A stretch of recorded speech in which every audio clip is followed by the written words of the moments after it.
అందరికీ పేరు పేరున నమస్సుమాంజలులు.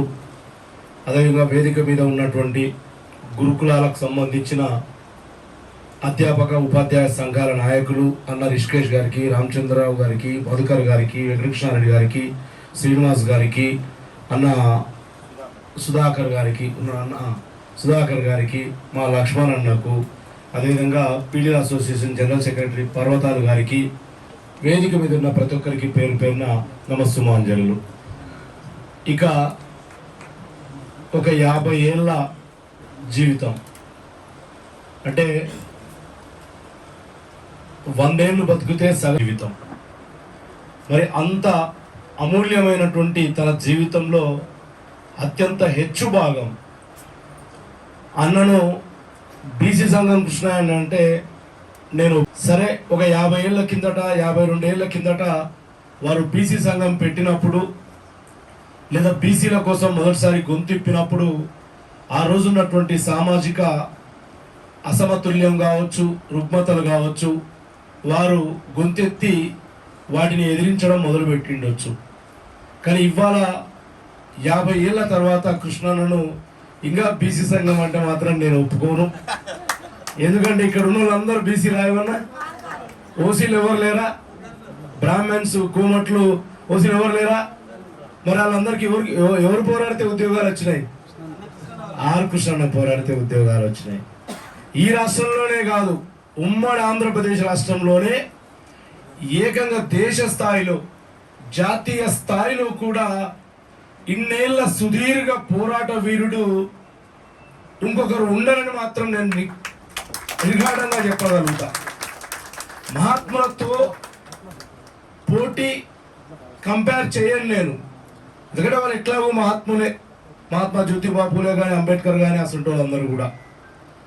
కానీ కృష్ణన్న ఒక 52-53 ఏళ్ళ కిందటనే, ఆ రోజు ఏ పేపర్ లేదు, ఏ వాట్సాప్ లేదు, ఎవరు ఇప్పుడు నేను కూర్చున్నా నాకు సన్మానం చేసింది నా ఫ్రెండ్స్ నాకు పెట్టిండ్రు కంగ్రాట్స్ అని చెప్పేసి.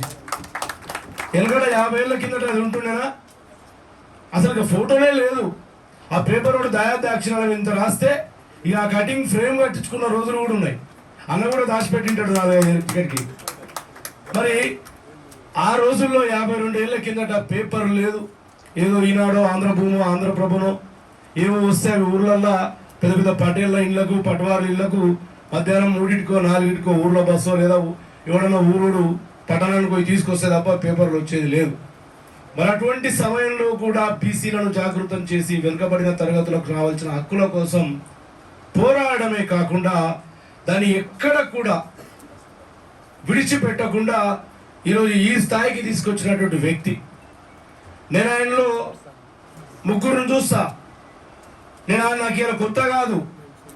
నేను ఆయన రాజ్యసభ సభ్యుడు, నేను ఒక మాజీ టీచర్ను, చిన్న ఎస్జిటి టీచర్ను.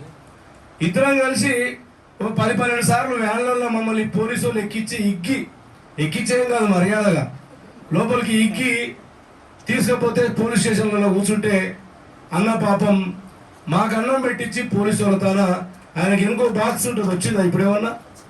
ఆ బాక్స్లో గిన్ని దానిమ్మ గింజలు గవి ఉంటే గవి తిని బతుకుతున్నటువంటి గొప్ప వ్యక్తిలో నాకు ముగ్గురు కనబడతారు. త్రిమూర్తులు అంటారు, ఐడియా ఉందా మీకు? బ్రహ్మ, విష్ణు, మహేశ్వరుడు. ఒకరొకరికి ఒక క్వాలిటీస్ ఉంటాయి. ఒకరొకరికి శివుడేమో ఎవడు అడిగితే దానికి బోలాశంకరుడు వరాలు ఇస్తుంటాడు, దానివల్ల వచ్చే పంచాయతీలంతా విష్ణు తీరుస్తుంటాడు.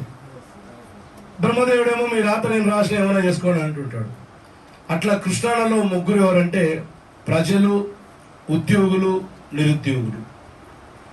సంబంధ ప్రజల కోసం అనేక సూచనలు, అనేక పోరాటాలు చేసి ప్రభుత్వాలను ఒప్పించి మెప్పించి సంక్షేమ పథకాలే కాదు, ఇవాళకి చెరిగిపోని ఏ ప్రభుత్వం వచ్చినా మార్చలేని గొప్ప గొప్ప సంక్షేమాలను తీసుకొచ్చినటువంటి వ్యక్తి కృష్ణన్న.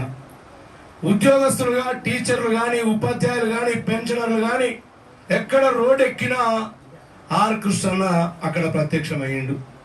నిరుద్యోగులుగా ఎవరు? మీరు నిరుద్యోగులే కదా, ఇవ్వాలంటే ఎంప్లాయీస్ మమ్మల్ని ఎందుకు గెలిచిండ్రు? మీరు నిరుద్యోగులుగా ఉన్ననాడు మీకు ఆ రోజు ఆసరా ఇచ్చింది, అండగా ఉన్నది ఆర్ కృష్ణన్న. నాకు కూడా ఆర్ కృష్ణన్న ఉన్నాడంటే ఒక ధైర్యం. ఎందుకంటే ఆయనను గుర్తుపట్టని డీసీపీ నుంచి పోలీసు స్థాయి వరకు, మీరు కూడా గవర్నమెంట్ కాకముందు అని గుర్తుపడతారు కదా, గవర్నమెంట్ అయినాకనే గుర్తుపడవాటిరా. డీసీపీ నుంచి కింద కానిస్టేబుల్ వరకు లేదా కానిస్టేబుల్ పోటీ పరీక్షలకు ఎంపిక అయ్యే నిరుద్యోగి వరకు అందరూ గుర్తుపడతారు. నన్ను ఎవరు పెద్ద గుర్తుపట్టరు. నేనంతగా నేను చెప్పుకుంటే ఓ పెద్ద తోప అనేటట్టు ఉంటుంది. ఆర్ కృష్ణ ఉద్యమాల్లో ఉన్నాడంటే నేను ఈజీగా పోతుంటే అలా మా నీల వెంకటేష్ అన్న, మా అమ్మ అన్న వచ్చినాడు, మా గుజ్జకృష్ణ అన్న పాపం. ఇక అన్న అన్ని ఆర్ కృష్ణ వాడు ఉన్నాడంటే అన్న భూచక్రం లాగా తిరుగుతుంటాడు. అన్నకు కావాల్సిన అన్నీ కూడా ఏమవుతుంది ఏం చేయాలని చెప్పేసి. అట్లా పోలీసులు కూడా వచ్చి పర్మిషన్ 4 గంటల వరకు ఉంటే ఆర్ కృష్ణ కూర్చున్నాడంటే ఇక ఎవ్వడేమనకుండా చెప్పేసేపు చెప్పుకొని ఇచ్చి ఉద్యమించేసేపు చేసి వెళ్ళేవాళ్ళు. అటువంటి ఆర్ కృష్ణయ్య గారు మీ వెంట ఉండడం, మీకు అందరికీ కూడా ఉద్యోగాలు రావడం నిజంగా చాలా సంతోషకరమైనటువంటి విషయం. ఇలా వారు దేశంలోనే ఎగువ సభలో ఉన్నారు. అన్న మీరు ఎంత స్థాయికి ఎదిగినా మన ఏందో మా నీల వెంకటేశ్వర నోట్లోకి వెళ్ళి కేంద్ర మంత్రి అవుతాడని చెప్పేసి ఒక మాట వచ్చింది. నిజంగా మీరు కేంద్ర మంత్రి అయితే మాత్రం దేశంలో సమతుల్యత కోసం మీ జీవితాన్ని ధారపోస్తున్నటువంటి వ్యక్తిగా మీ ఆశయం నెరవేరాలని కోరుతా ఉన్నా. చదువు నాకు మన తర్వాత ఏముందా, ఇదేనా నాదేమైనా అప్పీల్ ఉందా, తర్వాత ఇదేనా ఉంటుందా? అందరూ లేచిపోకండి, మనం అందరూ గిరాక్ ఉన్నప్పుడే మాట్లాడుకోవాలి. అన్న ఈరోజు ఈ సందర్భం కాదు కానీ సరే, నేను కూడా 2017 నుంచి అనేక ఉద్యమాల్లో గోశామాలు అన్నారు, ప్రగతి భవన్ అన్నారు, అందుకే అన్నను మాట్లాడిస్తా. నేను తర్వాత అప్పీల్ చేసుకుంటా. గౌరవనీయులు ట్రైన్ టైం అవుతా ఉంది. ఈ అన్న వల్ల ఈ నుంచి ఉపయుక్తకరమైనవి ఉంటాయి. ఇది ఒక జాగ్రఫికల్ సర్పంచ్ ఎలక్షన్ అయితే ఎక్కువ మంది నోళ్ళకు సీట్ ఇవ్వడం ఇది మరి అట్లా కాదు కాబట్టి పోరాడుతున్నా. అన్నను అడిగిన నీ ఆశీర్వాదాలు కావాలని. బాబా అన్న ఎంత గొప్పోడంటే ఒక్క క్షణం ఆలోచన చేయలే. ప్రామిస్ చెప్తా ఉన్నా ఇప్పుడే. సరే తమ్మి, నా 3 జిల్లాలో ఎవరెవరు ఉన్నారో నేను నా లెవెల్లో నేను చెప్పుకుంటూ పోతలే అని చెప్పి అన్న నీకు శిరస్సు నుంచి ధన్యవాదాలు చెప్తా ఉన్నా. ఎందుకంటే ఆయన యొక్క ఆశయం గొప్పది. ఇక్కడ సమీకరణలు కాదు, ఆశయం గొప్పది. ఎవరైతే ఒక కాజ్ కోసం పనిచేస్తారో వాళ్ళు విజయం సాధించాలనే తపన వారిది గొప్పది. కాబట్టి వారిని మీ అందరి తరఫున కోరొచ్చా అన్నని బహిరంగంగా ఆశీర్వాదాలు చప్పట్లు కొడితే అన్న ఇచ్చారు. థ్యాంక్ యూ అన్న, థ్యాంక్ యూ వెరీ మచ్. మీరు కూడా ఇప్పుడు ఆల్మోస్ట్ ఖమ్మం, నల్గొండ, వరంగల్కి వెళ్ళి కూడా వచ్చిండ్రా? ఎంతమంది వచ్చింటారు? Okay, thank you. మేము ఈ జిల్లాల్లో కొత్తగా కాబట్టి మీకు ఓటు హక్కు లేదు. అయిపోయి ఒక్కటి నిమిషం అస్సలు ఓటు అయ్యేటప్పుడు వద్దంటూ మేము ఈ జిల్లాల్లో పనిచేస్తున్నటువంటి మీ కుటుంబంలో కానీ, మీ మిత్రుల్లో కానీ, మీ బంధువుల్లో కానీ, మీ పాత క్లాస్మేట్స్ ఎవరైనా ఉంటే కేసీబీబీలో, గురుకులాల్లో ఓటర్లుగా ఉంటే వాళ్ళందరినీ కలవించి లేదా వాళ్ళందరికీ ఫోన్లు చేసి నాకు మీరు మొదటి ప్రియారిటీ ఓటేస్తే ఈ రోజుకి అయిపోలేదు.